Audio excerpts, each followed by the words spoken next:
Right, all done, all finished. Quite happy with the way that's turned out. So we've got a little bit of sort of pre-shading and things going on underneath. And then obviously at the top we've got a bit more blotchy and things like that. So it's a nice looking model, nice colours. Now the thing is, because it is acrylic, they do suffer from handling now. Obviously you've got quite a lot of handling work to do to put this all together. So obviously what tends to happen is things like it tend to wear out. What I like to do is to give it a coat of gloss now. Now you could use something like I'm going to use here, use a bit of clear. You could use any gloss at all. Literally all it'll do, it'll protect your paintwork, and obviously because it's quite flat and very rough at the moment, it'll help smooth it out and make it a little bit sort of better, easier, and hopefully a lot less sort of silvering happening when we come on to doing the actual decaling and things like that. So what we do, we just put a little bit of future in just like this, okay? Then all we do is just put a light coat right the way over the entire model.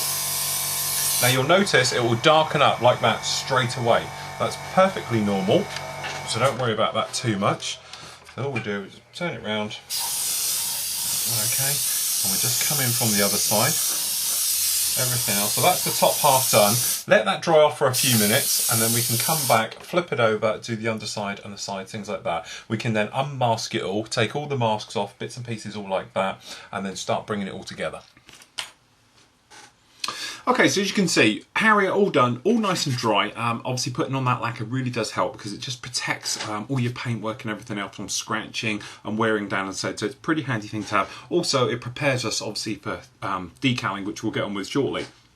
Okay, so as you can see, what we've actually done, just to bring you up to speed, we've taken out all the wadding out of in there and all the masking tape. That's all been removed from inside the intakes. We've masked up underneath next. What we've got to do is these wheel wells. Now, the thing is, as we've said before, these technically are closed. These wheel wells you see here are not normally open when the Harrier is at rest. Normally, the ground crew have to come along and actually manually open the doors.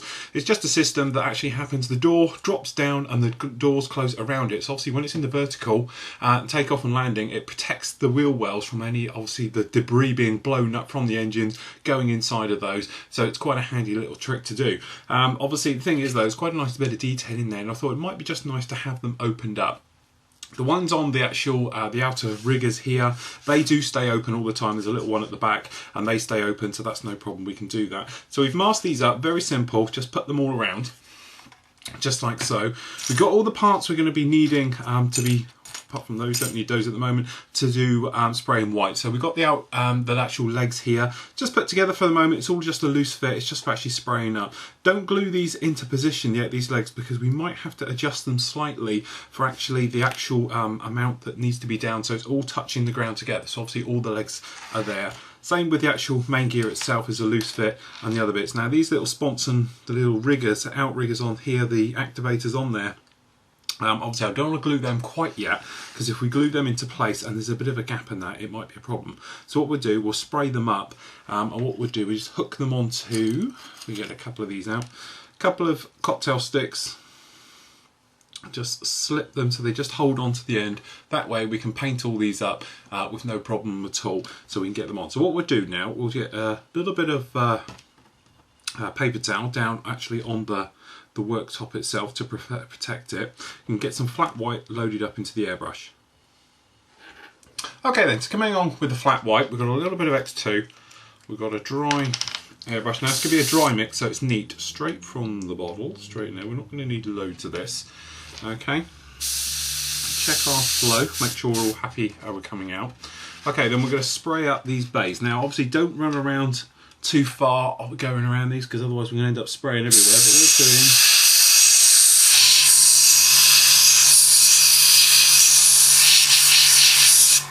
just doing them white.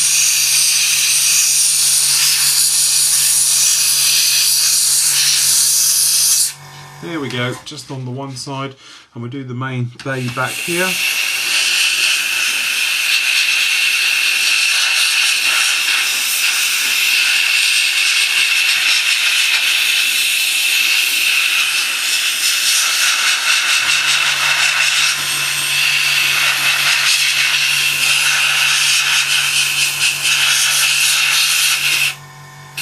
And there we go, so we've got the main well done, one over there. I'll take care of the others in a moment, but it'll be just the same on those. And then, as I say, we've got all these clipped up, so we just spray these now white. Obviously, because we're spraying thick white paint, you do need quite a lot of air pressure. So you'll probably hear the tank cutting in and out all the time. There we go, just make sure we get in all around those. There's one done.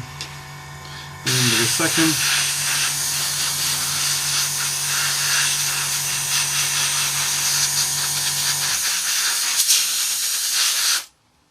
And two. And then obviously we're going to do the main gear as well, the wheels. So that's the hubs done on that particular one. And on the other. Pretty standard stuff in there. Now these, just be a little bit careful and just spray them around, but these are the little activators. So as I say, we can use a tiny bit of PVA glue or a little bit of super glue and just take care of those. They're quite fragile, quite delicate, but I just want them to line up nicely. So we do those like that, and obviously we've got the main gear as well.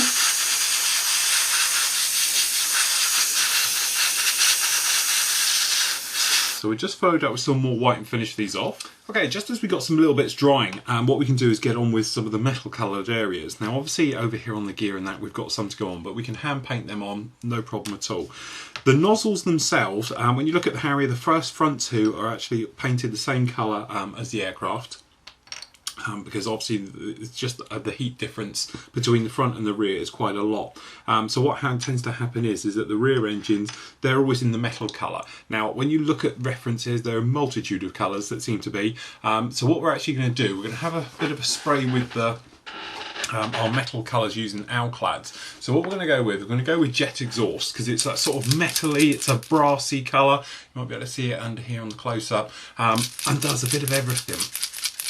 The other great thing about using this stuff as well, if you're using just a small area, it dries almost instantly, and you know, you don't have any trouble with sort of, you know, overspraying it floating around the atmosphere. On the downside, very, very smelly stuff. If you haven't got Alclads, then obviously any type you've got to use, like basically your metal colours you go through. I know in some of the ones earlier we used different types of paints and acrylics and things like that. So as I say, just for this particular one, we're just going to run this particular one in. So let's have a good shake. Okay, unscrew the top. Okay, what we want to do is just get a little bit of kitchen rum just down here. Okay, just a tiny amount in the colour cup at the top. Okay, what we're going to do is very, very lightly, I'm just going to spray this on. Now the thing with Alclads, if you haven't used it before, go off and have a look at my tutorials on spraying this stuff, because actually you have to build it up in layers. So it's a bit like fading it on. So we do front and back so we can see it from all angles. There we go, we'll get that on. In that area like that. But the thing is, it is a nice colour for this type of thing we're doing here. So if I just bring you in a little bit closer, you can see on this second one how we're going about doing it. So as I say, just literally build it up very, very slowly. Just mist down a layer, come back, mist on another one, and just keep building up your layers nice and steady. Don't try and flood this stuff on in one, because it really, really won't work. You end up with a bit of a mess. Sometimes you get funny colours, and the Alclad just generally doesn't work.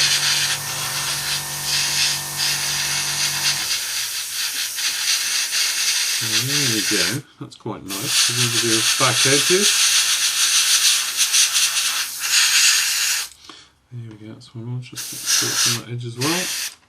And the same thing, what we'll do with these engine nozzles as well. So what I'm going to do is I'm going to grab them from the inside, just up this area here, and just spray these as well.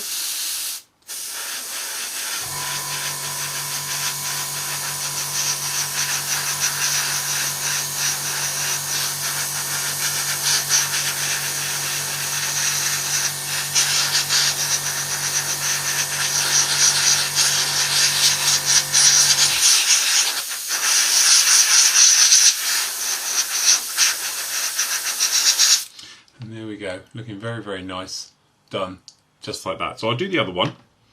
Now that things are sort of moving along nicely, so what we've actually got is on its gear. Very straightforward. Basically what we did is take a little bit off of these legs here. These ones, you might see it on the close up here, they're not fixed in. They're a loose fit. That way we can position them to the right height that we want. And we did have a bit of trouble because what we've actually done, we've taken a knife and we've just cut the tyres just to give them a flat spot, just a nice sharp blade, and just cut them in, and then that way they just sit a little bit better and a little bit deeper. The trouble with that is we've taken little bits out, so trying to get all 6 wheels to actually sit, sorry, all 5 wheels I should say, to actually sit is a bit of a problem. So by keeping these 2 humane gear set, they're okay, they're done. They're actually rolling around here so we can get them to rock right into the right position.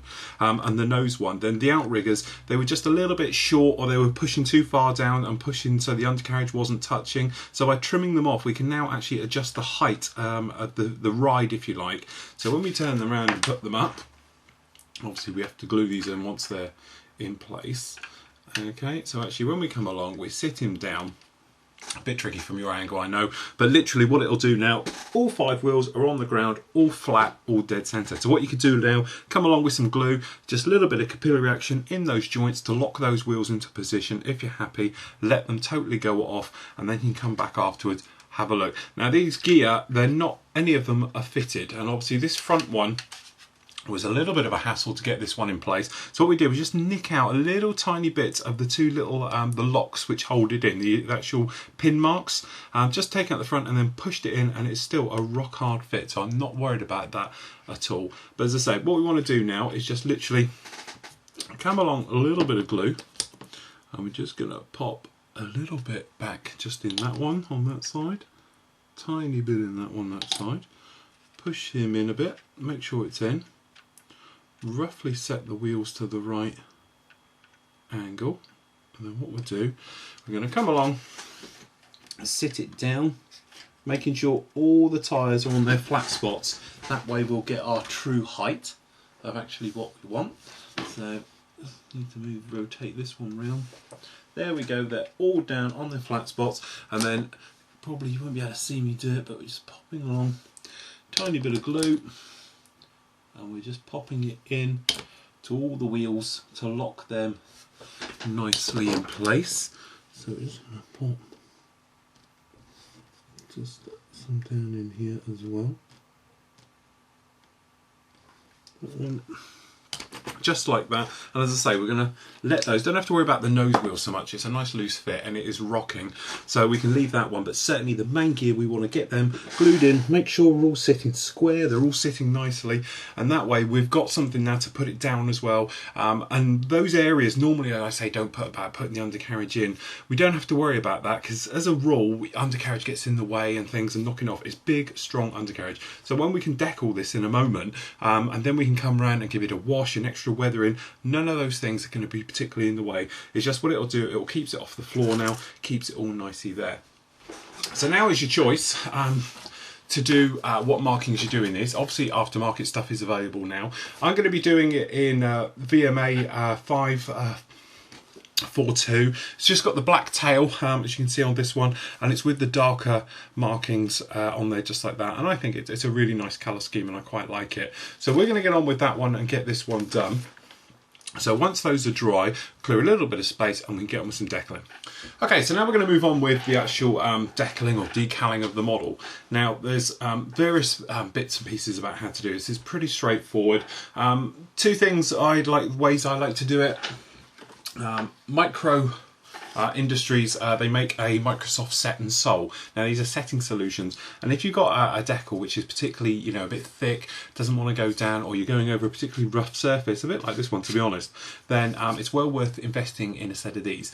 Basically what they do, they soften the decal. So what happens, if we just get one on the go here, if we just do a small one just for the moment.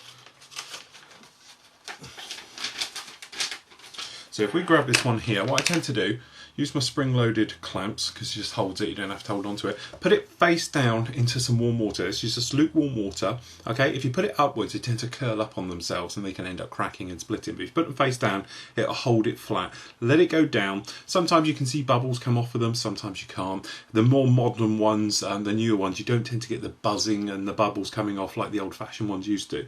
Basically, leave it in there for something like that, 25-30 seconds maximum. If it's not coming out and it's not moving, don't worry, just take it out of the water, like we're at here, put it down to one side and just let it stand as it is, and it will continue to absorb and maneuver. Now, when you're doing any type of decaling, it's best to orientate it the same way as your instructions. So, for instance, we're using the instructions here. What we're going to do is just orientate it the same way, so it's easier just to lay them out and you can work it out. When you're putting down the decals on, have a look around for any marks where it may be. So down here on the instructions, for instance, we're showing there's a panel next to it, this particular one, and there's some in front, and we've got the veins running along, and we can see all these things just here. So what we do, we just take a little bit of this warm water from the tub just down here, okay, rub it on the area where we're going to go. Two on there. As I say, this is quite thick area. Make sure you got your stars and your stripes up the right way. Give it a bit of a wiggle. If it moves, great. Then all we do, place it on, okay, and pop it on just like that. Okay, you can probably see it there. Okay, and then what we do, we just rotate it and orientate it so it's the same.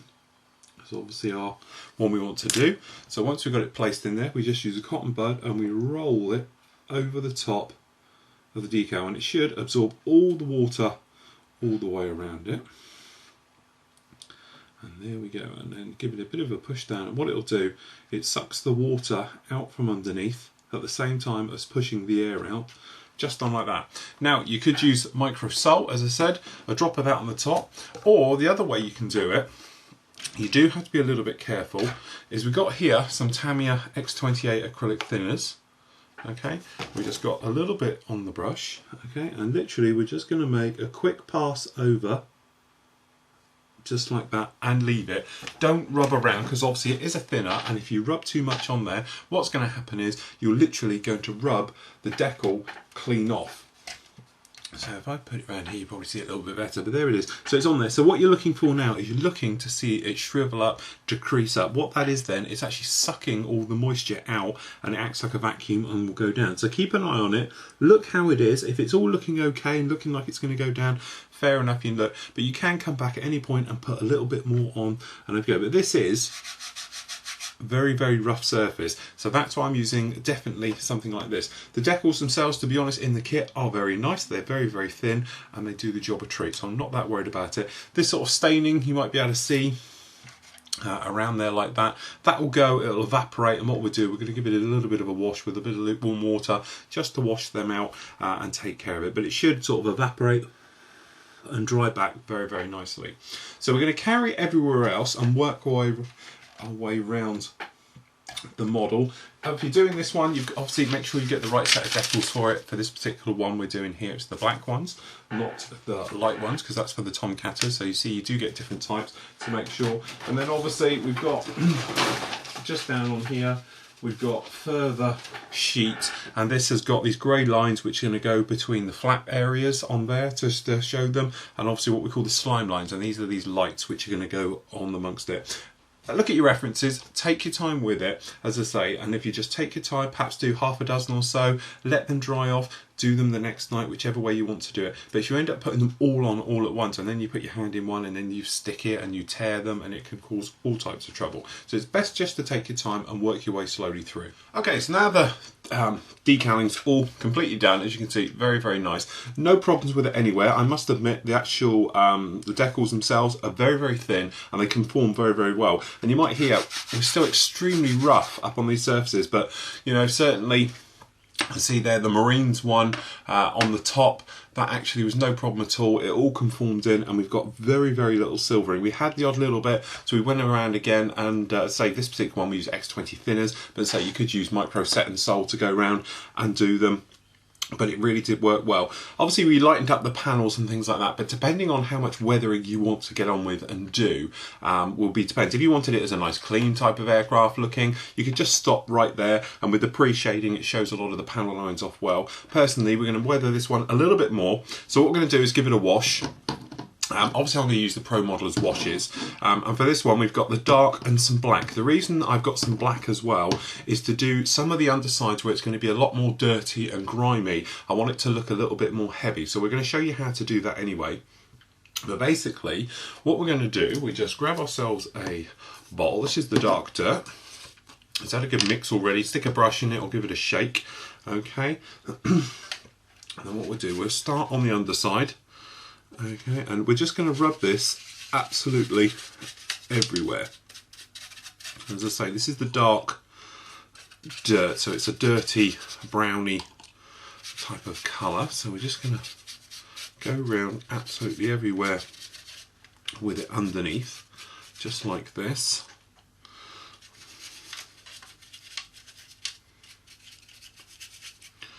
So if I just show you on this bit here. Okay, this has had a good 12 hours to 24 hours for the actual clear gloss coat to dry off. Okay, because you don't want to be putting this stuff on when obviously you've got wet paint. Otherwise, what will happen, if we just take these tails off, let's make it a bit easier. And we just want to go everywhere, because what's going to happen is this is going to go slightly into the texture of this flat paint. Now, I know we keep saying about it's got a bit of flat on there. Well, the reason for it being flat is it will grip some of this and it will give it a slightly dirty tinge to it. Now, I'm not going to go in wheel wells and things like that for the moment, but what we're going to do, if I just go around here, just do the other wing. You'll see what I'm about to do.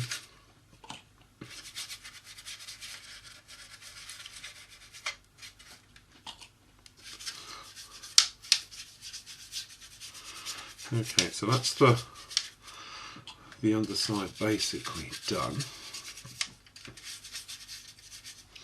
like so.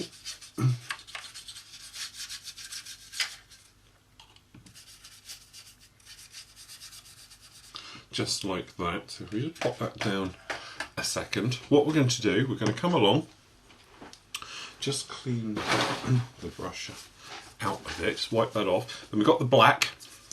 And then obviously this is a really, really strong black.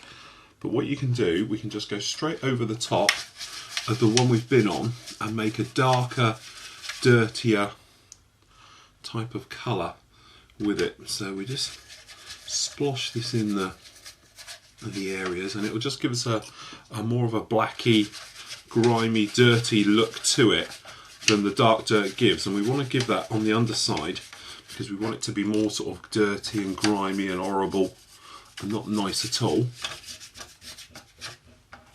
Just up around here. So we're just going to pop around all these areas and just rubbing it in, and it will just mix the two colours together, and then we can just let them dry off and away we go.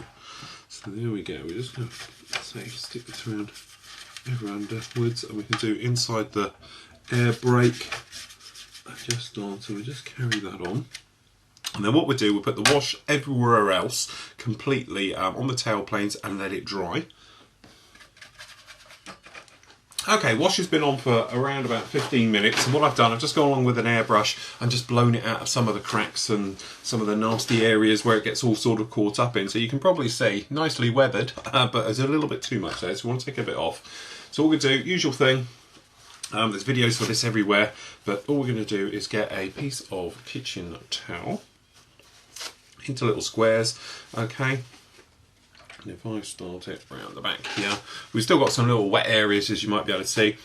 We just lick it, moisten it up, okay, and then give it a rub. Now, I'm not going to rub this too hard because I don't want to take it all off. I want to leave lots of grime and dirt on. So it's just going to get a very light rub that's going to, in theory, just sort of unify the dirt, if you like, and the grime and things like that, because I don't want to totally take it all off. So what we're going to do something else with the wash you might not have seen before. We're going to put it on with an airbrush and put it into various locations and things. But what we want to do is leave this particularly grimy. I don't want to make this all clean and nice and shiny underneath, especially. So what we're going to do is literally just work it around everywhere. I'll get the majority of it off now. And in a moment when you come back, I'll show you about doing a few little extra things with the wash in the way of weathering. Okay, wash all totally off everywhere. As I said, it's a very rough surface on this. Probably yours won't be as rough as mine. When you tend to know the wash, you'll know how much you can get off. But we've left it with somewhat of a grimy look to the top to it. But obviously we've gone round, and you can probably see on the close-up bits, we've got the panels all done. They're all looking very nice, and you can see the panel line standing out everywhere. Now, one of the characteristics of the Harrier is that sort of wet, grimy look that they have on the underside. So a quick and easy way to do that is, let me grab a few things. What we're going to do, we're just going to make a little spray bay here, because this can get rather messy. So what we're going to do is just put the Harrier on its back, something like this. Okay, if we bring that camera out a little bit, just angle you up a bit so you can see. Okay, what we're going to do, we're going to use the airbrush, making sure it's nice and clean, because you don't want any sort of paint particles, and we're going to put a little bit of the black wash neat straight into the colour cup, just a little bit. Okay, just going to check our flow. Now, this isn't paint, don't forget. This isn't going to put it on, it's going to stick and be a mess. So if you don't like it, you can always just take it off. But what we're going to try and do is recreate that sort of wet, dirty, flat look to the underside. If you put it on with a brush, sometimes you get little brush marks and things like that. So by doing it this way, we're just spraying it on, we should end up with quite a funny look to it. So by literally, as you can probably, well, you can make out, but all we're doing is we're coming in from the sides and we're just literally laying down. Now we've put on a bit, it's looking a little bit wet, so we do a cut to air and we're just going to dry it down. Don't get too close because we don't want to blow it out the way and all the rest of it, but all we're trying to do is just dry it back quite quickly. You can let it dry naturally, but with an airbrush, as long as you're blowing in the direction of the airflow, you'll probably get the same type of weathering effect. And you'll notice as soon as you start drying it off, it starts to disappear and will go, and you can't really see it. So we just put a little bit more down the bottom. Okay, and we're working really from about the air intakes back.